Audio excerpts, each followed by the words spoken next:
Hi friends, welcome to my channel. எல்லாருக்குமே happy Valentine's டே. இன்றைக்கி Valentine's டே ஸ்பெஷலுக்காக orange velvet cake எப்படி செய்யலாம் அப்படிங்கிறதா இந்த வீடியோவில் பார்க்க போகிறோம். இந்த கேக் ரொம்பவே சுலபமாக எல்லோரும் செஞ்சிடலாம்.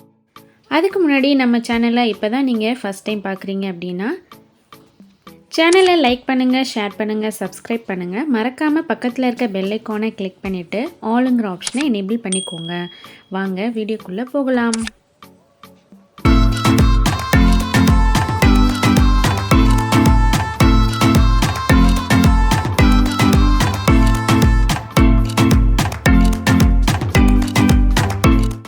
ஃபஸ்ட்டு நம்ம கடாயில் அடியில் கல்லுப்பு போட்டுட்டு அதுக்கு மேலே ஒரு ஸ்டாண்ட் போட்டு மூடி ஒரு 10 நிமிஷம் நல்லா ப்ரீ ஹீட் பண்ணிடலாம். அதுக்குள்ளே நம்ம கேக் பேட்டர் ரெடி பண்ணிடலாம். ஒரு பவுல் எடுத்துகிட்டு அதுக்கு மேலே சலிக்கிறது வச்சுட்டு 2 கப் மைதா மாவு நான் எடுத்துருக்கிறேன். 2 கப் மைதா மாவு சேர்த்துக்கலாம். சேர்த்துட்டு நல்லா ஜலிச்சுக்கலாம்.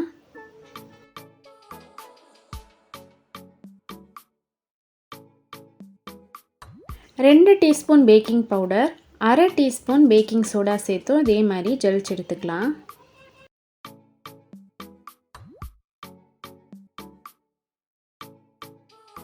ஒன்றரை கப்பு பவுடர் பண்ண சுகர் சேர்த்துக்கலாம்.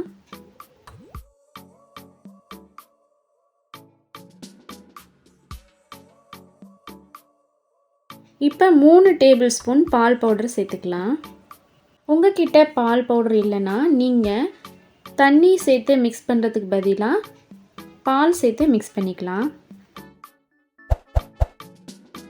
இப்போ இதை நல்லா ஜலிச்சு எடுத்துக்கலாம்.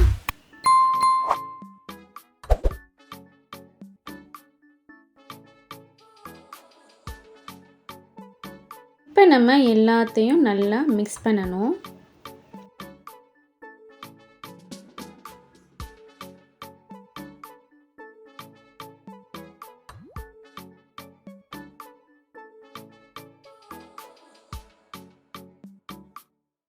நல்லா மிக்ஸ் பண்ணியாச்சு. இப்போ நம்ம அரை கப் அளவு ரீஃபைண்ட் ஆயில் சேர்த்துக்கலாம்.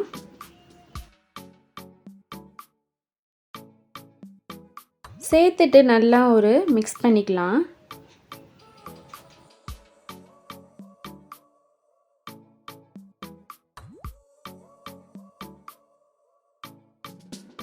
லைட்டாக மிக்ஸ் பண்ணதுக்கப்புறம் 1 டீஸ்பூன் வினிகர் ஆட் பண்ணிக்கலாம். உங்ககிட்ட வினிகர் இல்லை அப்படின்னா நீங்கள் 2 டீஸ்பூன் அளவு லெமன் ஜூஸ் சேர்த்துக்கோங்க.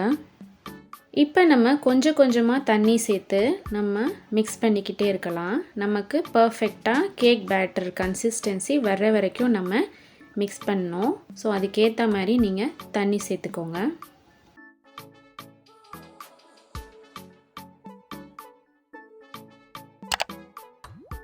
மிக்ஸ் பண்ணும்போது ஒரே டைரெக்ஷனில் தான் நம்ம மிக்ஸ் பண்ணணும்.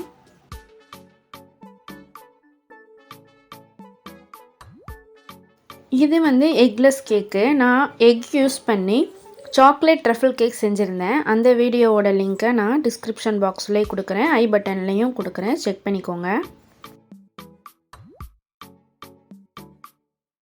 வேணும்னா நீங்கள் இப்போது 1 டீஸ்பூன் வெனிலா எசன்ஸ் ஆட் பண்ணி மிக்ஸ் பண்ணிக்கலாம்.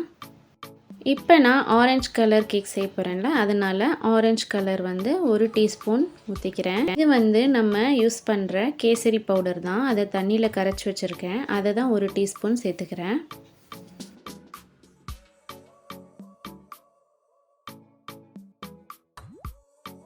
பாருங்கள் எவ்வளோ அழகாக நல்ல கலர் கொடுத்துருக்கு.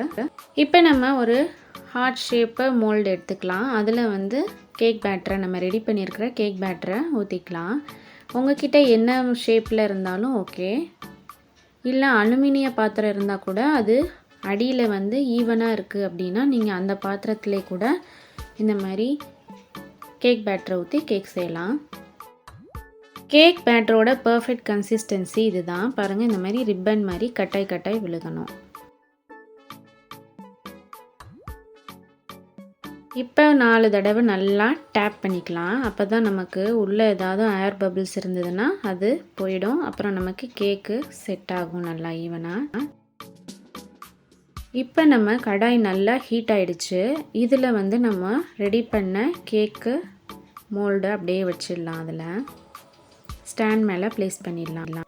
இப்போ மூடி போட்டுட்டு ஒரு 30 to 40 மினிட்ஸ் நல்லா குக் ஆகட்டும் மீடியம் ஃப்ளேம்லேயே. அது குக் ஆகிற கேப்பில் நம்ம கேக் க்ரீம் ரெடி பண்ணிடலாம். ஸோ அதுக்கு நான் ஒரு பவுலில் 100 கிராம் விப்பிங் பவுடர் சேர்த்துக்கிறேன். இல்லை 200 ml சில்லுன்னு இருக்கிற பாலை சேர்த்துக்கலாம். சேர்த்துக்கிட்டு நல்லா மிக்ஸ் பண்ணிக்கலாம்.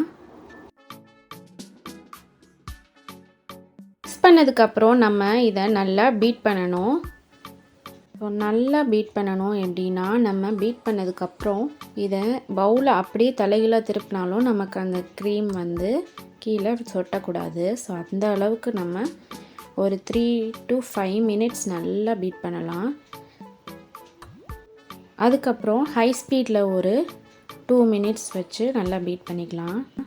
இப்போ பாருங்கள், நான் திருப்பி காட்டுறேன். பார்த்திங்களா, ஒரு ட்ராப் கூட விழுகலை. ஸோ இதுதான் பர்ஃபெக்டான நமக்கு க்ரீமு. இப்போ இந்த க்ரீமை நல்லா ஒரு தடவை மிக்ஸ் பண்ணிவிட்டு மூடி போட்டுட்டு நம்ம ஃப்ரிட்ஜில் ஒரு 1 hour வைக்கணும். ஃப்ரிட்ஜில் வச்சிடலாம்.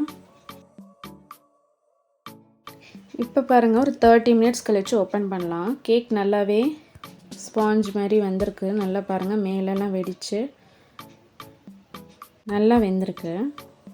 ஸோ இதை வெளியே எடுத்து இப்போ நம்ம ஆற வச்சிடலாம். ஒன்ஸ் நல்லா ஆறினதும் டீமோல்ட் பண்ணிடலாம். கேக் நல்லா ஆறிடுச்சு. இப்போ நம்ம டீமோல்ட் பண்ணலாம். ஸோ இப்போ டீமோல்ட் பண்ணிடலாம். இப்போ நான் கேக்கை வந்து 3 பார்ட்டிஷனாக பிரிக்க போகிறேன். அதுக்கு முன்னாடி மேலே இந்த வெடிச்சிருக்கிற லேயரை நம்ம கட் பண்ணி இந்த மாதிரி எடுத்துருக்கோம். இப்போ அடியில் இருக்கிற பட்டர் பேப்பரை ரிமூவ் பண்ணிடலாம்.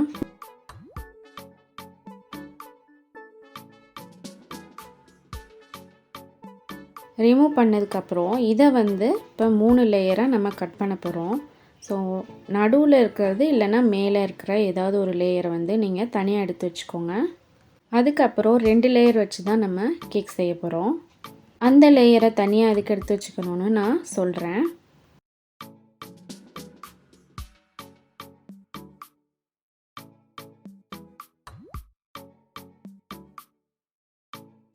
இதான் பாட்டம் லேயர். நான் கட் பண்ணும்போது லைட்டாக அந்த கார்னரில் வந்து இதாகிடுச்சு. அதனால் பரவாயில்ல. இப்போ நம்ம சுகர் சிரப் வந்து அப்ளை பண்ணலாம். அப்போ தான் கேக் இன்னும் சாஃப்டாகும். ஆல்ரெடி ரொம்ப சாஃப்டாக தான் வந்தது நம்ம கேக்கு. ஸோ லைட்டாக நம்ம சுகர் சிரப்பை அப்ளை பண்ணிக்கலாம். இப்போ 1 hour கழித்து மறுபடியும் இந்த க்ரீமை பாருங்கள், நல்லா செட் ஆகிடுச்சு நம்ம கேக் க்ரீமு. ஸோ மறுபடியும் ஒரு 4-5 தடவை பீட் பண்ணிவிட்டு கொஞ்சம் கொஞ்சமாக எடுத்து அந்த ஃபஸ்ட் லேயரில் நம்ம அப்ளை பண்ணிக்கலாம். இந்த க்ரீமை இப்போ நம்ம ஈவனாக ஸ்ப்ரெட் பண்ணிக்கலாம். நிறையாவே க்ரீம் அப்ளை பண்ணோன்னா இன்னும் கேக் நல்லா சாஃப்ட் ஆகும். ஸோ நிறையா க்ரீம் அப்ளை பண்ணிக்கலாம்.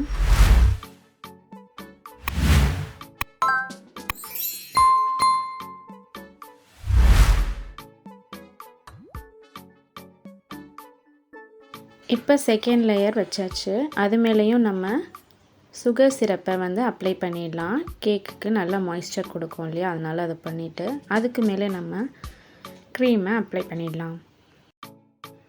இப்போ நம்ம நிறையா க்ரீம் அப்ளை பண்ணி ஃபுல்லாக நம்ம இந்த கேக்கை கவர் பண்ணணும். நான் கேக் பேக் பண்ணும்போது பட்டர் ஷீட் பார்த்திங்கன்னா கொஞ்சம் தான் போட்டிருந்தேன். அதை ஃபுல்லாக அந்த கேக் டீன் ஃபுல்லாக போடலை. அதனால என்னாச்சுன்னா அந்த டாப் லேயர் மட்டும் கொஞ்சம் கிறிஸ்பியாக வந்துடுச்சு. அதுதான் உங்களுக்கு கொஞ்சம் பிளாக்காக தெரியும் வீடியோவில். ஸோ அதனால் நீங்கள் வந்து பட்டர் ஷீட்டை வந்து கேக் டீன் ஃபுல்லாகவே ஸ்ப்ரெட் பண்ணிக்கோங்க மேலே வரைக்கும். ஸோ க்ரீமை நம்ம ஈவனாக அப்ளை பண்ணியாச்சு. ஸோ சூப்பராக ஃபினிஷ் ஆகிடுச்சு. இப்போ இந்த கேக்கை நம்ம 1/2 hour ஃப்ரிட்ஜில் வச்சிடலாம். இப்போ நான் ஏற்கனவே சொன்ன மாதிரி ஒரு லேயரை எடுத்து வைக்க சொல்லியிருந்தேன் இல்லையா, அந்த லேயரை நம்ம மிக்ஸி ஜாரில் இந்த மாதிரி சின்ன சின்ன பீசஸாக கட் பண்ணி போட்டுக்கலாம். இப்போ அதை அரைச்சி எடுத்துக்கலாம். பார்த்திங்கன்னா இந்த மாதிரி சாஃப்டாக க்ரம்ஸ் நமக்கு கேக் க்ரம்ஸ் கிடைக்கும். இதை நம்ம டெக்கரேட் பண்ண போகிறோம். ஃப்ரிட்ஜ்லேருந்து நம்ம கேக்கை வெளியில் எடுத்துட்டு அதுக்கப்புறம் நம்ம டெக்கரேட் பண்ணலாம். கையில் நம்ம எடுத்து இந்த கார்னர்லாம் ஃபில் பண்ணோன்னா இவ்வளோ ஈவனாக அப்ளை ஆகாது. ஸோ இந்த மாதிரி ஏதாவது ஒரு போர்டு இருந்தால் இல்லை ஒரு அட்டை இருந்தால் கூட நீங்கள் அதில் எடுத்து இப்படி பண்ணிங்கன்னா நல்லா அழகாக ஸ்டிக் ஆகிடும், ஈவனாக ஸ்டிக் ஆகும்.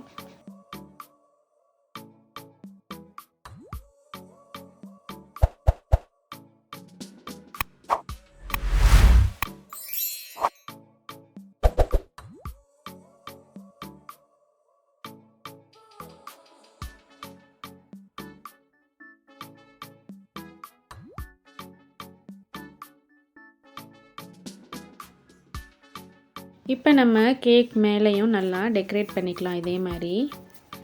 ஸோ கேக் க்ரம்ஸை நம்ம ஸ்ப்ரெட் பண்ணிவிட்டு நல்லா ஈவன் பண்ணிக்கலாம்.